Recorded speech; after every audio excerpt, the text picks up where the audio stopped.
Actes des Apôtres, chapitre 4, verset 12. Plein lisent ce chapitre sans comprendre. Tradition Abbé Rilette qui dit quoi? Et le salut ne se trouve à aucun autre, car il n'y a pas un autre nom sous le ciel. Sous, on a bien dit, sous le ciel et non dans le ciel. Écoutez attentivement ce que ça veut dire. Sous le ciel, virgule, qui a été donné parmi les hommes, par lequel vous devrez être sauvés. On va bien vous expliquer ce que ça veut dire, pour ceux qui ne comprennent pas. La bonne explication se trouve dans la Bible du Semeur, qui dit: c'est en lui seul que se trouve le salut, c'est-à-dire en Christ. Point. Dans le monde entier, virgule, écoutez attentivement, dans le monde entier, virgule, Dieu n'a jamais donné le nom d'aucun homme par lequel nous devrions être sauvés. Ça veut dire, le nom que Christ a reçu, ce n'est pas un nom humain. Le nom que Christ a reçu, ce n'est pas un nom humain. On ne peut même pas écrire ce nom-là. Le nom de Christ est spirituel. Relisez bien, vous allez comprendre. Bible du Semeur, c'est en lui seul que se trouve le salut.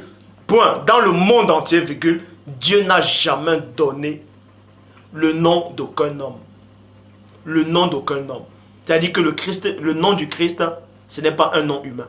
Parce que Dieu n'a jamais donné un nom humain, peu importe le nom humain par lequel l'homme doit être sauvé. C'est-à-dire que le nom que Dieu a donné à Christ, ce n'est pas un nom humain. C'est pour ça qu'on dit sous le ciel. Donc le nom de Christ là n'est pas humain. N'est pas humain. Son nom n'est pas humain. Son nom là, c'est la parole de Dieu. Et la parole de Dieu n'est pas sur terre. Dieu n'habite pas sur terre. La parole de Dieu, elle est spirituelle. Elle est esprit. Elle est vivante et efficace. Christ a reçu un nom spirituel. Le Saint-Esprit s'est matérialisé en forme de parole. Il a fusionné avec Christ. Et c'était son nom. Son nom, c'était la parole du Père. C'était la puissance du Père. C'est pour ça qu'au nom que le premier-né avait porté, tout genou fléchit dans les cieux. Parce que quand Dieu dit quelque chose, les anges obéissent, ils vont fléchir. C'est pour ça qu'on dit le nom de Christ. Quand Christ a reçu ce nom-là, à son nom, tout genou fléchit dans les cieux. Est-ce que vous comprenez? Parce que quand Dieu ordonne, on obéit. Et quand Dieu ordonne, c'est une parole. Et cette parole-là se matérialise en forme de nom.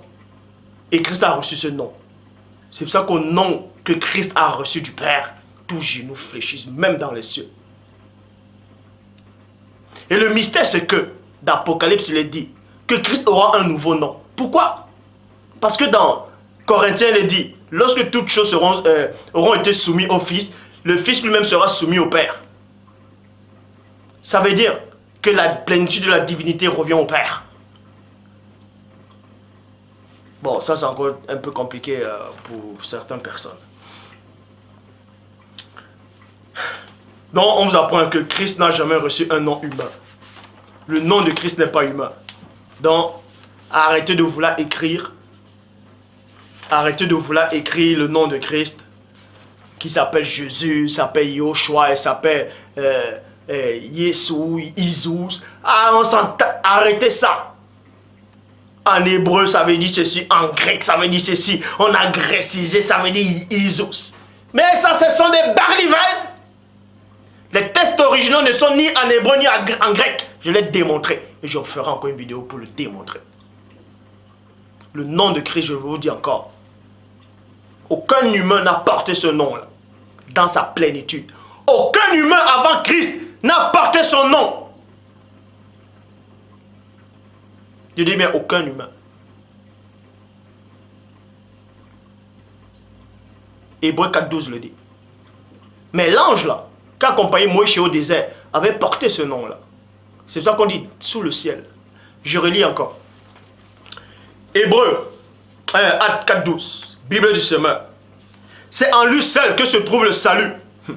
Pourquoi? C'est en lui seul que se trouve le salut dans ce siècle-là où il est venu. Parce que quand Christ dit nul ne vient au Père que par moi, ça veut dire quoi? Ça c'est logique. Ça veut dire, certains vont poser la question, vont dire oui mais avant Christ n'était pas là. Au temps de Moïse, au temps des patriarches, Christ n'était pas là physiquement. Est-ce qu'on avait besoin d'attendre que Christ arrive pour qu'on puisse passer par lui pour arriver vers le Père? Pour arriver vers le Père, que ce soit Adam, jusqu'à la fin de temps, pour arriver vers le Père, il faut passer par sa parole. Il faut obéir à sa parole. Et cette parole-là a fusionné en Christ. C'est ça que Christ dit, nul ne vient au Père sans passer par moi. Ça veut dire, nul ne vient au Père sans passer par la parole que Dieu a mis en lui. Est-ce que vous comprenez? C'est ce que ça veut dire. Si vous n'avez pas compris, Deutéronome 18, je mettrai mes paroles dans sa bouche et il vous annoncera tout ce que je vous ai prescrit. Celui qui n'écoute pas ce prophète sera retranché. C'est-à-dire, si tu n'écoutes pas la parole de Dieu, tu ne peux pas venir vers Dieu. C'est pour ça qu'il dit, je suis le chemin, la vérité et la vie. En fait, quand Christ dit, il est le chemin, c'est le Saint-Esprit qui est le chemin au Père. Il est la vérité, le Saint-Esprit est la vérité. C'est pour ça que Christ dit, je vous enverrai l'esprit de vérité. Et le même Christ dit quoi? Les paroles que je dis ne viennent pas de moi, mais de celui qui m'a envoyé. Mais Christ avait fusionné avec cette parole-là, avec l'esprit du Père.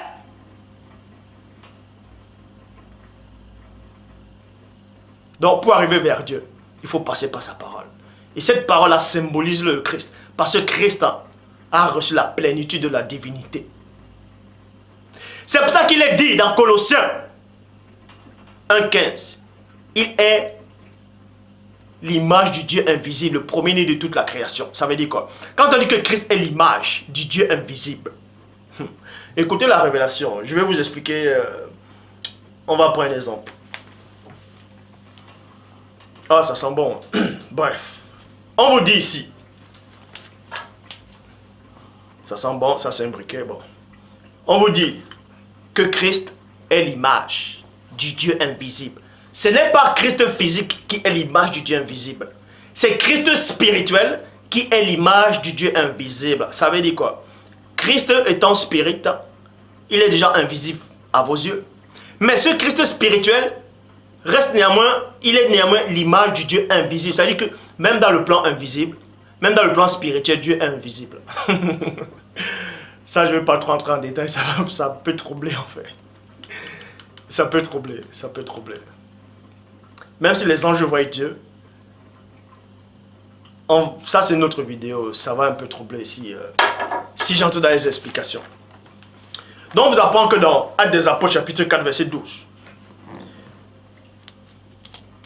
que le salut ne se trouve à aucun autre, dans la traduction Abbé Filion, car il n'y a pas un autre nom sous le ciel, c'est-à-dire un nom parmi les humains, qui a été donné parmi les hommes, par lequel vous devez être sauvés. Bible du semeur, c'est en lui seul que se trouve le salut.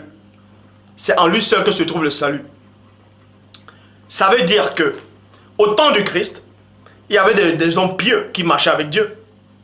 Il y avait des gens bien, puisque quand Christ est mort, quand il est mort, on vous dit quoi?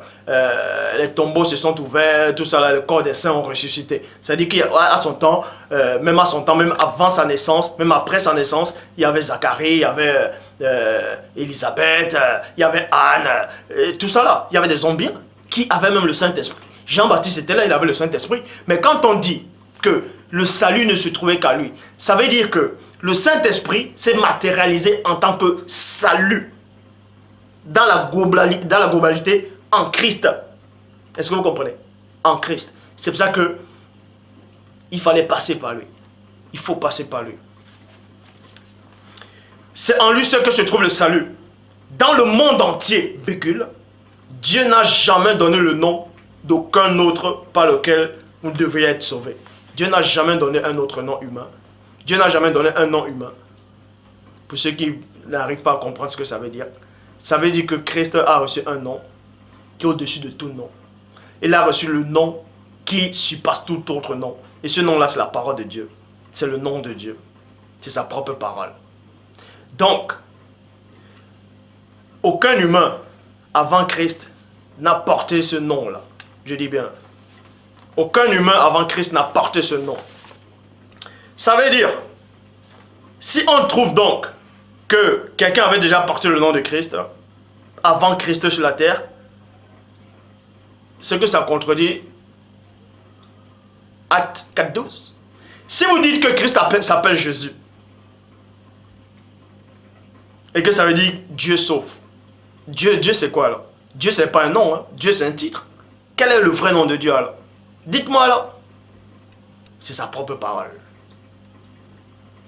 Donc le nom que Christ a reçu, c'est un nom spirituel qui faisait trembler le monde occulte. Et comment on peut invoquer ce nom-là? C'est en esprit. C'est pour ça que Christ dit à la femme samaritaine, les jours viendront qui sont déjà arrivés, où les vrais adorateurs adoreront le Père, et non le Père et le Fils, mais le Père seul, en esprit et en vérité. En esprit et en vérité. Ça dit quand vous allez connaître la vérité, c'est-à-dire dans Jean 8,32, vous connaîtrez la vérité vous rendra libre. Quand vous allez connaître cette vérité, votre esprit sera affranchi. Et votre esprit connaîtra la vraie parole, connaîtra le vrai nom du Père. Connaîtra le vrai nom que Christ a reçu. Vous n'avez pas besoin de sortir un nom humain pour invoquer le Christ. Non. Son nom était spirituel.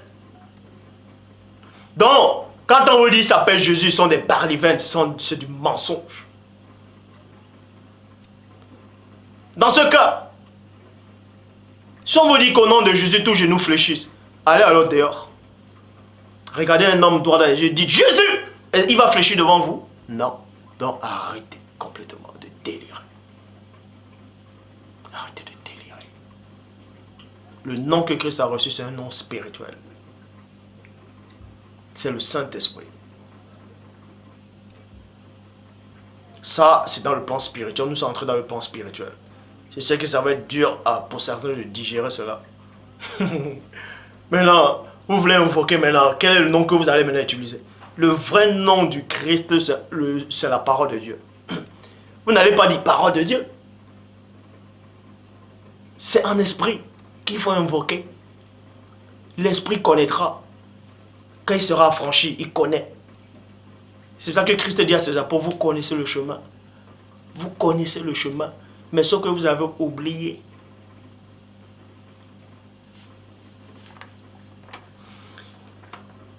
Pour ceux qui pensent que son nom c'est Jésus, Hébreux 4,12 vous dit que personne n'a eu ce nom-là. Que personne n'a eu ce nom-là. Personne n'a eu. Comment se fait-il que dans Luc chapitre 3 verset 29, dans la généalogie de Christ, soi-disant, il y a déjà quelqu'un, un de ses ancêtres qui avait porté ce nom-là. Hein? Dans la Bible des peuples, on dit fils de Jésus. Nouvelle Bible seconde, fils de Jésus. Traduction du monde nouveau, fils de Jésus. Bible en français courant, fils de Jésus. Bible de la colonne, fils de Jésus. Traduction écuménique de la Bible, fils de Jésus. Bible de Jérusalem, fils de Jésus. Traduction par Pérote et Clamé, fils de Jésus. Luc second 1910, fils de Jésus. Traduction Abbé Filion, qui fut fils de Jésus. Zacharie 3,3, traduction Abbé Filion. Or, Jésus était couvert de vêtements souillés et il se tenait debout devant l'ange. Bible en français courant, Yehoshua. Debout devant l'ange était vêtu d'habits sales. Point. Donc, pour ceux qui ne savent pas, Josué, ça veut dire Jésus aussi. Est-ce que vous comprenez? Donc, pour tous ceux qui vont prier, qui vont dire, oh Jésus là, vous êtes une abomination devant Dieu. Dieu ne vous écoute pas. Déjà, vous ne le connaissez pas. Il ne vous écoute pas. Votre prière est une abomination. Quand Christ dit, ne vient au Père que ça passe par moi. Que quand vous priez en mon nom, quand vous demandez quelque chose en mon nom, c'est normal. Quand vous demandez, mais vous vous confiez à la parole de Dieu, non? C'est en cela où il dit, c'est en mon nom, toute chose vous sera accordée. C'est à la parole de Dieu que toute chose sera accordée. C'est parce que vous vous appuyez sur la parole du Père que le Père vous accorde ce que vous lui demandez. Le vrai nom que Christ a porté, c'est la parole de Dieu. C'est le nom que Christ a porté, c'était la parole du Père. Et ce nom est spirituel. C'est l'esprit qui invoque cette parole-là. Et cette parole-là, c'est une connaissance. C'est la vérité. C'est la vérité. La plus mensongère des scribes veut, dans un évangile, Les soldats viennent chercher Christ en Gethsemane. Il dit, que cherchez-vous? Hampara Yoshua Nazareth. Amaho. Que cherchez-vous? Jésus de Nazareth, c'est moi. Porte quoi? Son nom, c'était la parole du Père. C'était la parole. Donc le débat, il est clos. Je dis encore, tous ceux qui vont invoquer ce nom de Jésus là, ou un nom humain, que vous pouvez écrire, c'est pas son nom. Son nom est spirituel. Son nom est spirituel. Il est au-dessus de tout nom. C'est pour ça que même dans les cieux, tous genoux fléchissent. Parce que les anges aussi ont des noms spirituels. Et ce nom-là, puisque Christ dit quoi? Celui qui vient en haut est au-dessus de ce qui est en bas. Comment se fait-il qu'un nom qui est pris en bas sera supérieur au nom qui sera en haut?